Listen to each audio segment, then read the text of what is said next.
The massive crystal dome of the Galactic Military Academy stretched high above the classroom, letting in the purple light of 3 distant suns. Students from dozens of different worlds sat in their specially designed chairs, each one built to fit their unique body shapes. Some had 4 arms, others had tentacles instead of legs, and a few floated in small tanks filled with glowing liquid. Zixara shifted in her seat, her blue-scaled tail curling around the chair leg. As a Velthari, she was used to being one of the smaller students in class, but her sharp mind made up for her size. Next to her sat Krenth, a massive Thakin warrior whose red skin was covered in ritual scars that showed his family's military history. His 4 arms were folded as he listened carefully to the lecture. On her other side, Piplo bubbled quietly in his water tank, his large brain visible through his transparent head as thoughts moved through it like colored lights. Professor Dartmouth paced at the front of the room, his 6 legs clicking against the metal floor. The old Altarian had fought in more wars than most students could count, and his gray carapace was marked with battle damage that he wore like medals. Today he was teaching about the rules of galactic warfare, something every military student needed to know. War between civilized species must follow certain guidelines, Professor Dartmouth said, his voice echoing through the room. We fight for territory, for resources, for political advantage, but we do not fight to destroy.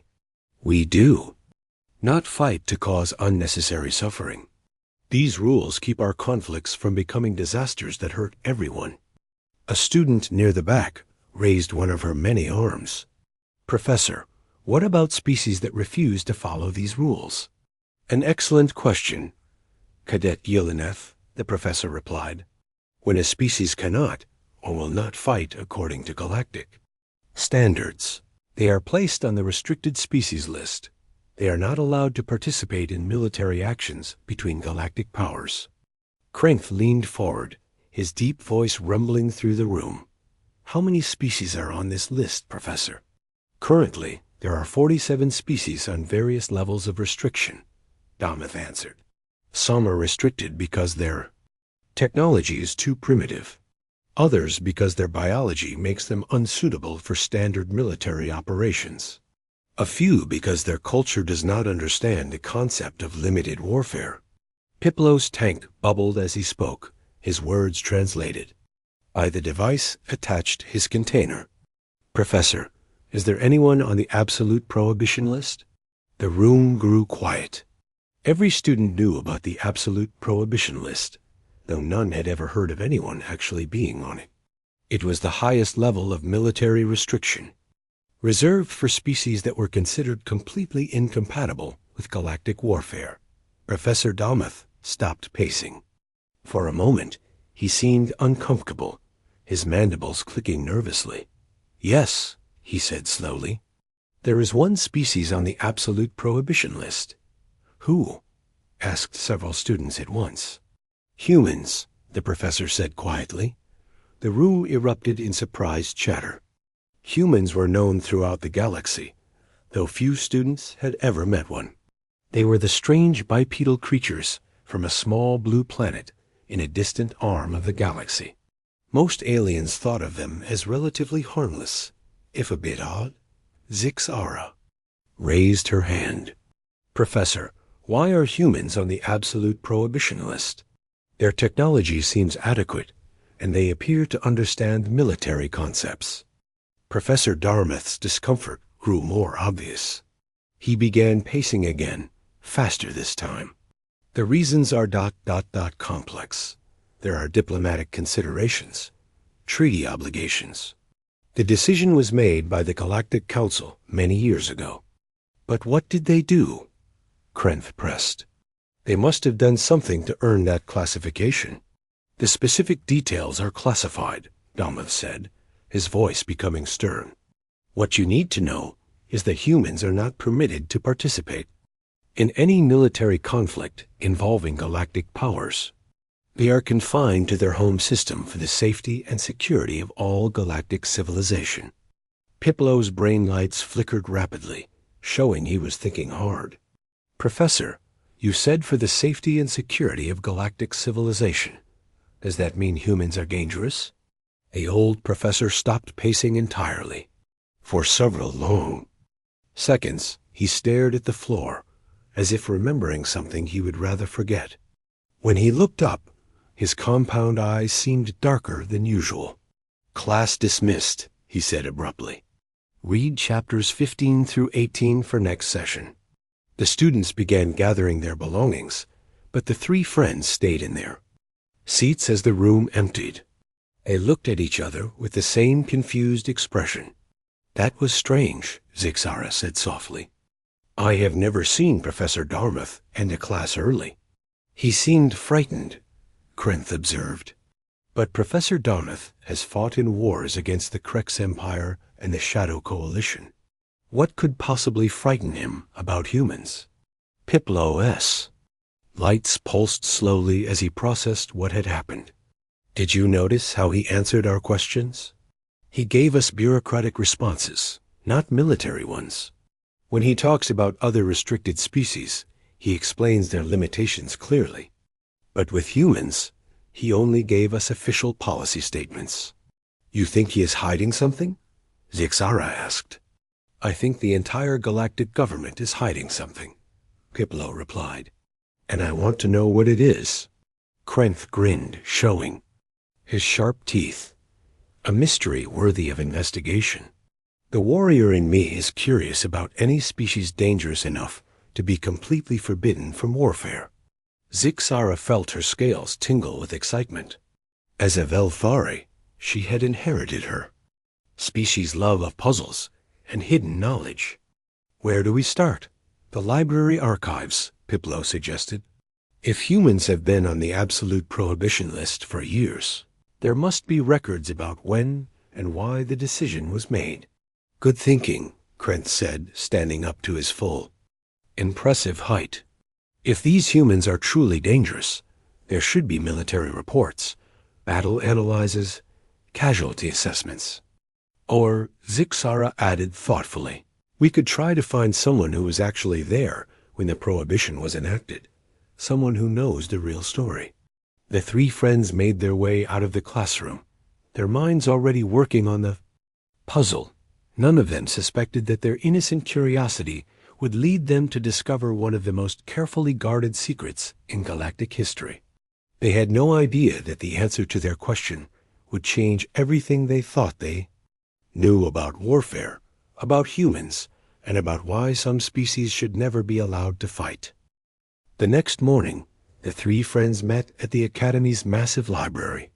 The building was ancient, built from white stone that seemed to glow in the light of the three suns.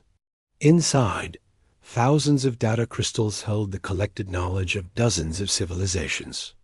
Floating platforms carried students between the different levels, while holographic displays showed information from across the galaxy. Zixara had arrived early and already found a quiet corner where they could work without being overheard. Her scaled fingers moved quickly across the search interface as Krenth and Piplo joined her. I started looking for basic information about humans, she said softly. The public records are very limited. They say humans made first contact with the galactic community about 200 years ago. Within 50 years, they were placed on the absolute prohibition list. Piplo's brain lights flickered as he processed this information. 50 years is a very short time in galactic politics. Most species take centuries to even understand our basic diplomatic protocols. What happened in those 50 years? That is what we need to find out, Krenth said, settling his large frame into a reinforced chair designed for his species. Show. Use what you have found. Zixara pulled up the timeline on the holographic display. Here is what the official records show. Humans achieved faster-than-light travel in the year 2341. First contact was made with a Centauri trading vessel in 2343. They were granted limited trading rights in 2345. Normal progression so far, Piplo observed. Yes, but then things get strange, Zixara continued. In 2347, there was something called the Kepler Station Incident. The records just say it was a diplomatic misunderstanding between humans and the Rigel Consortium. What kind of diplomatic misunderstanding? Krenth asked. The files are classified. But here is the interesting part. 6 months later, the Rigel Consortium formally requested that humans be restricted from military activities in their territory.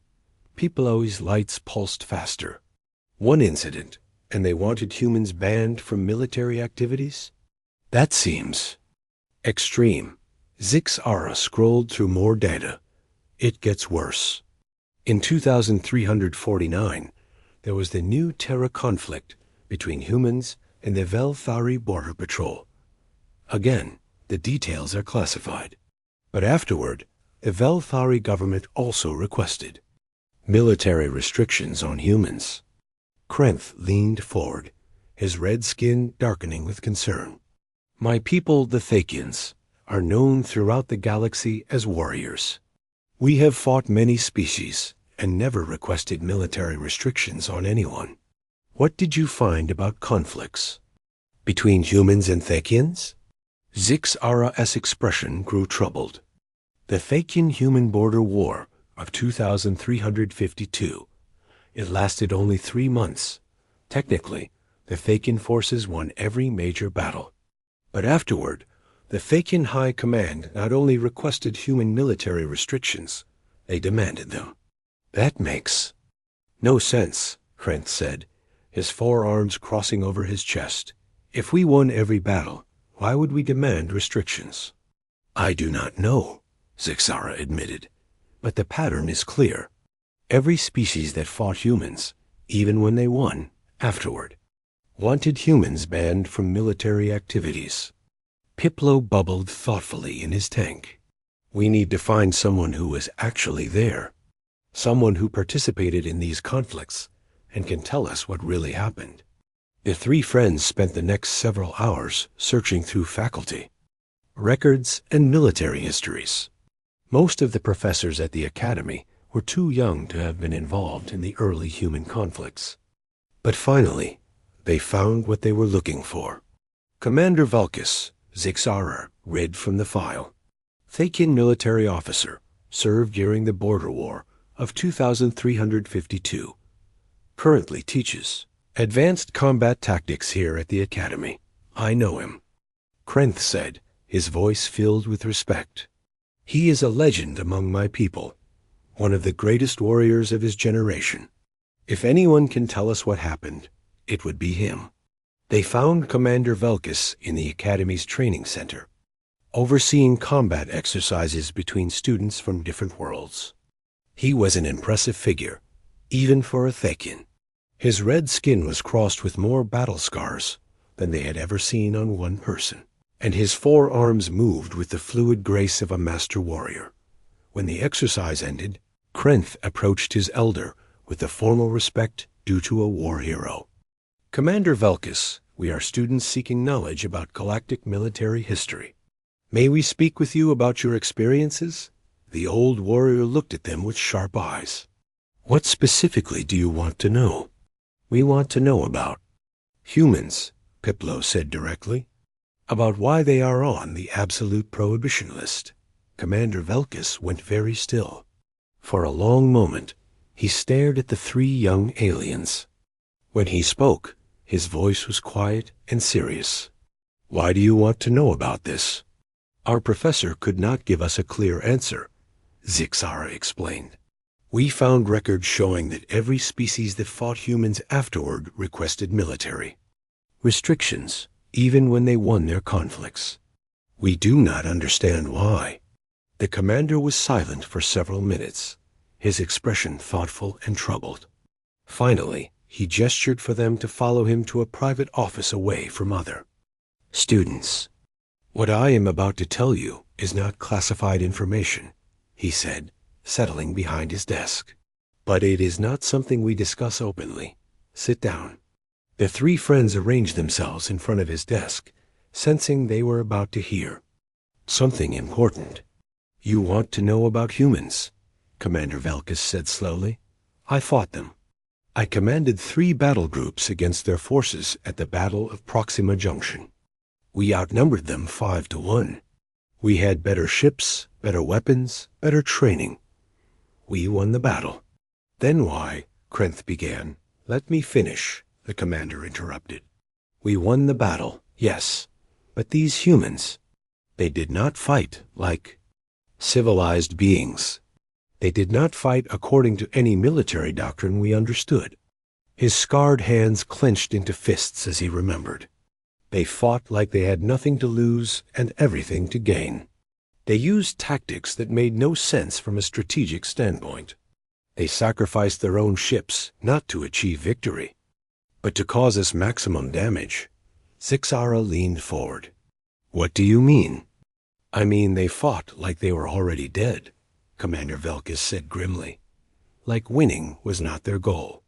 Like their only goal was to make sure that if they were going down, they were taking as many of us with them as possible." The room fell silent as the 3 students tried to process this information. "That is not warfare," Piplo said finally. "That is something else entirely." "Exactly," Commander Velkus agreed. "And that is why every species that has fought them wants them. Prohibited from galactic conflicts. Not because they are too weak to participate, but because they approach warfare in a way that is fundamentally incompatible with civilized military conduct." The old warrior stood up, signaling the conversation was over. "You wanted to know why. Humans are forbidden from our wars. Now you have the beginning of your answer. They do not fight to win. They fight to ensure everyone loses." That evening, the 3 friends gathered in Piplo's dormitory room. The Cerulean's living space was different from the others, filled with tanks of different colored liquids and complex computing equipment that helped boost his natural mental abilities. His large brain pulsed with different colors as he worked on the problem that had been bothering him all day. "I have been thinking about what Commander Velkus told us," Piplo said, his words bubbling through the translator. He said, "Humans do not fight to win. They fight to make everyone lose. But that does not make logical sense from a survival standpoint." Zixara coiled her tail around herself as she sat on the floor. "Maybe their logic is different from ours. Maybe they see warfare differently. Or maybe we are missing important information," Krenth added. "Commander Velkus fought them, but he only saw one battle. We need to see the complete picture." Piplo's brain lights flickered rapidly as he made a decision. "I have an idea, but it is risky. I can use my computational abilities to access older military archives. The files might be encrypted, but Cerulean mental processing can break most. Standard galactic encryption. Is that legal?" Zixara asked nervously. "The information is not classified anymore because the conflicts are old," Piplo explained. "But accessing it without permission would still get us in trouble with Academy administration." Krenth grinned, showing his sharp teeth. "Since when has the possibility of trouble stopped a true warrior from seeking knowledge?" "Very well, Piplo. Agreed, but we must be careful. If we are caught, we could be expelled." The Cerulean moved to his most complex computing station, a device that connected directly to his brain through fiber optic cables. As he plugged himself in, his thoughts became visible as streams of light flowing through transparent tubes around the room. "I am searching for archived military communications from the human Valthari. Border conflict of 2387, he announced. This was one of the larger conflicts, and there should be detailed records. For nearly an hour, Piplo worked in silence while his friends waited. Colors flowed through his brain as he processed enormous amounts of data, breaking through layers of old security protocols that had been designed to keep these files hidden. Finally, he spoke. "I found something. Military communications from the siege of New Geneva Colony. The human settlement was surrounded by Velthari forces. The humans were completely outnumbered. What happened? Zix-Ara asked. I am downloading the complete communication logs now, Piplo said. This will take a few minutes to decrypt fully. When the process finished, Piplo disconnected from his computing station and activated a holographic display in the center of the room. The three friends gathered around as ancient military messages appeared in the air before them. Here is the initial Velthari ultimatum to the human colony, Piplo said, highlighting the first message. Standard surrender demands. The Velthari commander, Admiral Kextal, offered the usual terms. Surrender the colony, and the civilians would be relocated safely. Reasonable terms, Krenth observed. Most species would accept, rather than face certain destruction. But look at the human response, Piplo said, bringing up the next message. The hologram showed a communication from someone identified as Commander Jake Morrison, military leader of New Geneva Colony. The message was short and simple. Admiral Kextal, thank you for your offer. We decline. Instead, let me tell you about something we call mutually assured destruction. Zix-Ara read the message twice. What does that mean? Keep reading, Piplo said grimly, showing them Morrison's complete response. The human commander's message continued. Admiral, you want our colony. You can have it. But first, let me explain our situation. We cannot win a direct fight against your fleet. We know this. You know this. Everyone knows this. But here is what you might not know. We have spent the last 6 months preparing for this moment. The message went on to explain that the humans had rigged their entire colony with explosives. Not just military targets, but everything. Every building, every power station, every water treatment facility, every civilian shelter. The entire colony had been turned into one massive bomb. We calculate that if we detonate these explosives simultaneously, the blast will destroy not only our colony, but also any ships within 3,000 kilometers, Morrison's message stated. According to our analysis, that includes your entire fleet. Krenth stared at the hologram in disbelief. They turned their own home into a weapon? It gets worse, Piplo said, showing them the next part of the message. Morrison had given the Velthari commander exactly 1 hour to withdraw his fleet beyond the blast radius. If they did not withdraw, both the colony and the fleet would be destroyed. If the Velthari tried to land troops to stop the detonation, the humans would trigger it immediately. But this is insane, Zix-Ara whispered. They would kill themselves and all their own people. Read Admiral Kextal's response. Piplo said. The Velthari admiral's message was filled with disbelief and anger.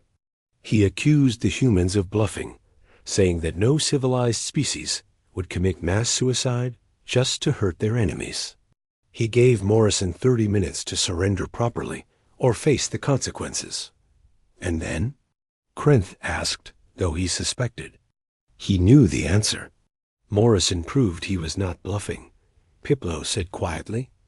The next set of files showed sensor readings from the Velthari fleet. 28 minutes after Admiral Kextal's ultimatum, a massive explosion erupted from the northern section of New Geneva Colony.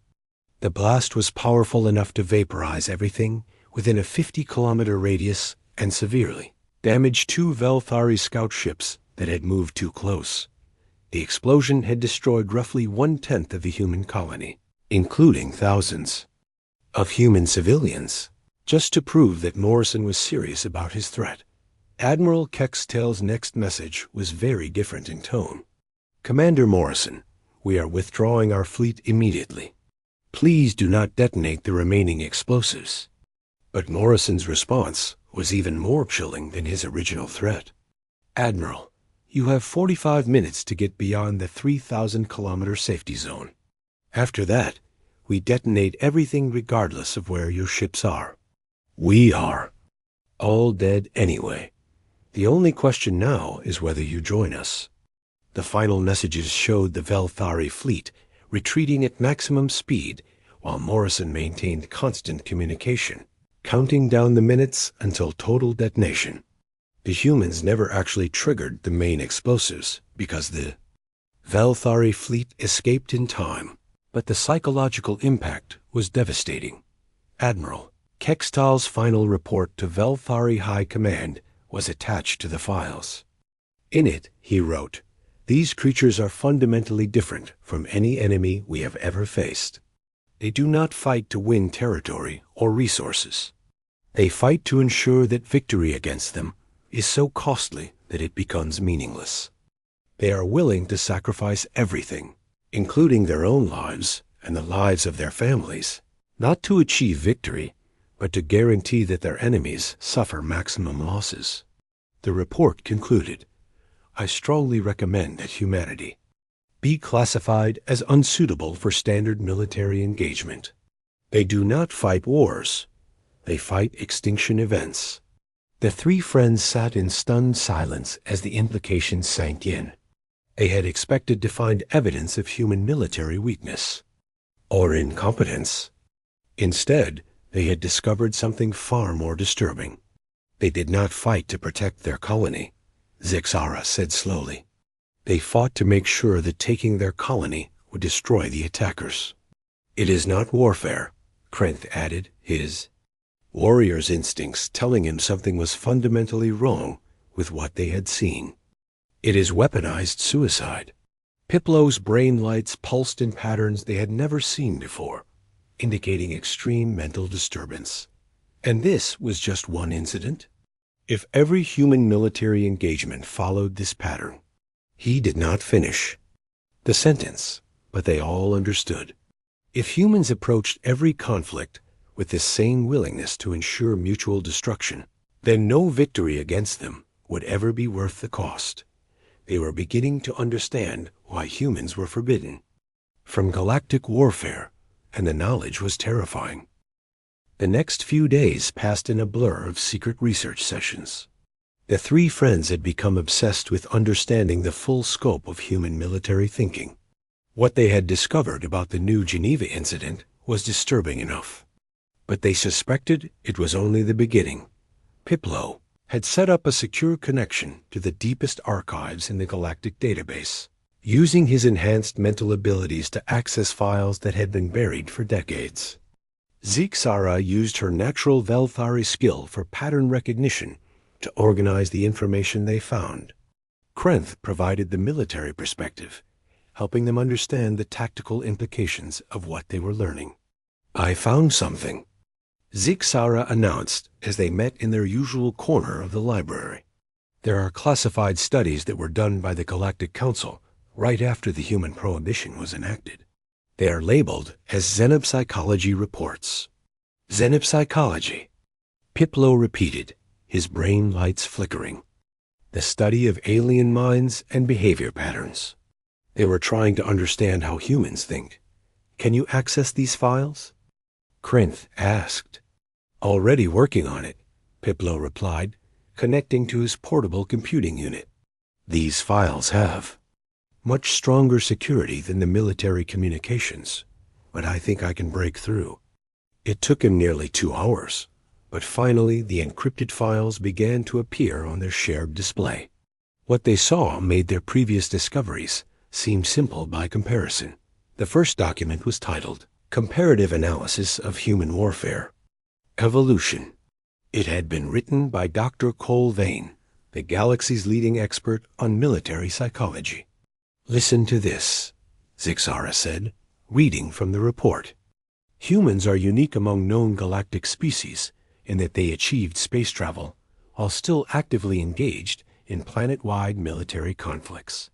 Most civilizations develop beyond warfare before developing interstellar technology. Humans brought their military mindset to the stars. That explains their aggressive approach," Krenth observed. "But many species have military traditions." "Keep reading," Piplo urged. Zixara continued with Dr. Colvain's analysis. Human warfare differs fundamentally from galactic norms in several key areas.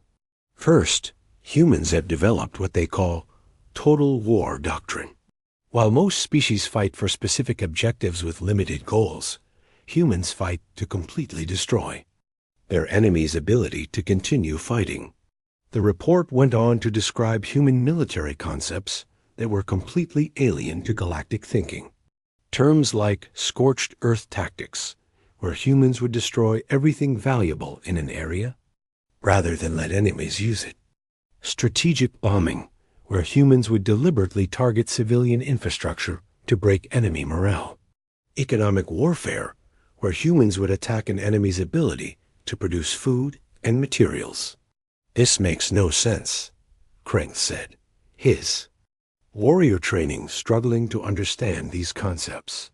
Why would you destroy resources that you might need later? Because humans do not fight to capture resources, Piplo realized, his mental processes accelerating. They fight to prevent their enemies from having those resources, even if it means no one can have them. The second document was even more disturbing. It was a report from Dr. Lisa Chong, a human military historian who had been interviewed during the early diplomatic contacts. The report included direct quotes from her explanations of human warfare. "We do not fight limited wars," Dr. Chong had told the galactic diplomats. "When humans go to war, we fight to completely break our enemy's will to fight. We target their military, their economy, their infrastructure, their morale, and their hope for the future. We fight until they cannot fight anyone else for generations." The report included Dr. Chong's explanation of human military history. She had described wars where humans would fight for years, destroying entire continents just to prove a point about their determination. Wars where the winning side would be almost as damaged as the losing side, but would continue fighting anyway. She told them about something called the Great War on Earth, Zixara read. Humans fought for 4 years, killed millions of their own people, destroyed their economies, and poisoned their land with chemical weapons. And when it ended, they immediately began preparing for an even bigger war. They fought a war that nearly destroyed their own planet? Krenth asked in disbelief. Multiple wars, Piplo corrected, scanning through more of the document. According to this, humans have fought dozens of planet-wide conflicts. Some lasted for decades. Some killed hundreds of millions of people. And they kept fighting even when both sides were exhausted and broken. The third document was the most chilling of all. It was the final report from the Galactic Council's Committee on Human Military Integration. Written just before the absolute prohibition was enacted, the committee had concluded that humans represented a fundamental threat to galactic stability, not because they were too powerful, but because their approach to warfare would eventually destroy galactic civilization itself. Human military doctrine is based on the concept of escalation without limits, the report stated. When faced with a stronger enemy, humans do not surrender or negotiate. They escalate. They find new ways to cause damage, new weapons to deploy, new tactics that cross previously accepted boundaries of civilized warfare. The report described what would happen if humans were allowed to participate in normal galactic conflicts. Every war involving humans would escalate beyond all reasonable limits. Other species would be forced to adopt human tactics to compete or face total destruction. Within a few generations, all galactic warfare would become total warfare.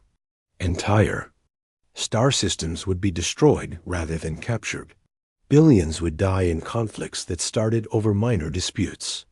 The committee had run computer simulations of different scenarios. In every simulation where humans were allowed to participate in galactic warfare, the result was the same. Within 200 years, galactic civilization would collapse under the weight of increasingly destructive conflicts. They were not banned because they were inadequate warriors, Piplo said, his voice filled with new understanding. They were banned because they were too effective at warfare. Too effective? Krenth questioned. Think about it, Zixara explained. When we fight wars, we fight to achieve specific goals. Capture territory, gain resources, establish dominance. But humans fight differently. They fight to make sure that anyone who opposes them regrets it so much that they never want to fight anyone ever again.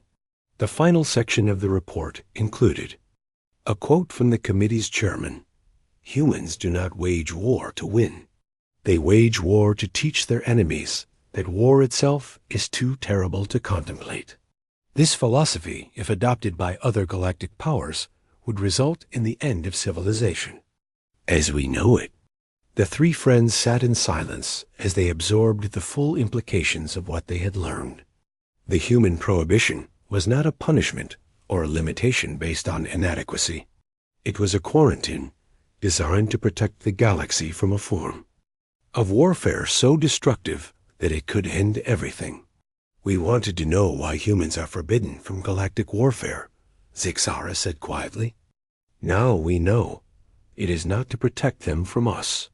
It is to protect all of us from what warfare would become if they were involved." Krenth nodded slowly, his warrior's pride humbled by the realization. "In all my training, I learned to fight to achieve victory. But humans fight to ensure that victory is so costly that no one wants to fight again. And that," Piplo concluded, "is why they can never be allowed to fight." 2 weeks had passed since the three friends began their investigation, and they felt like they were drowning in disturbing revelations. Every piece of information they uncovered made the picture clearer and more frightening. But Zixara knew they were still missing something important. "We have learned about human military tactics and philosophy," she said as they met in Piplo's room once again. "But all of this information comes from other species studying humans. We need to hear from a human directly." "That would be impossible," Krenth replied. "Humans are not allowed to leave their home system. The prohibition is absolute." "Not completely." "Absolute," Piplo corrected, his brain lights pulsing with excitement. "I found a reference in the diplomatic archives. There are 3 humans currently living outside the human system. They serve as cultural liaisons, helping with translation and diplomatic communication." "Where?" Zixara asked. "One is assigned to the Centauri embassy. One works with the Trade Federation on Arcturus station, and one is here," Piplo announced. "On Nexus Prime. His name is Rex Hamilton, and he works with the Galactic Council as a human cultural advisor." The 3 friends looked at each other with a mixture of excitement and nervousness. After everything they had learned, the idea of actually meeting a human was both thrilling and terrifying. "How do we contact him?"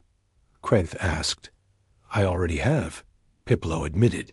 "I sent him a message yesterday, explaining that we are students, interested in learning about human culture and history. He agreed to meet with us." "You did what?" Zixara asked, alarmed. "What if he reports our investigation to the Academy administration?" "He seemed friendly in his reply," Piplo said. "And technically, we are not breaking any rules by asking questions about human culture." The meeting was arranged for the next evening at a small cafe in the civilian section of Nexus Prime. The 3 friends arrived early, nervous and unsure what to expect. They had studied so much about human military behavior that they half expected Rex Hamilton to be some kind of dangerous warrior. When he arrived, they were surprised by his ordinary appearance. Rex Hamilton was an older human, probably in his 70s by their calculation, with gray hair and a lined face that suggested he smiled often. He was shorter than Krenth, but taller than Zixara, with the kind of presence that made others feel comfortable around him. "You must be the students who contacted me," he said, his voice warm and friendly. "I have to admit, I was curious why." Young aliens would want to learn about human culture. They introduced themselves and found seats around a small table. Hamilton ordered something called coffee, which seemed to be a popular human beverage, while the aliens settled in with their preferred drinks. "So," Hamilton said, leaning back in his chair, "what would you like to know about humans?" For a moment, none of them knew how to begin. How do you ask someone why their entire species is considered too dangerous for galactic warfare? Finally, Zixara found her courage. "Mr. Hamilton, we have been studying galactic military history, and we learned that humans are on the absolute prohibition list for warfare.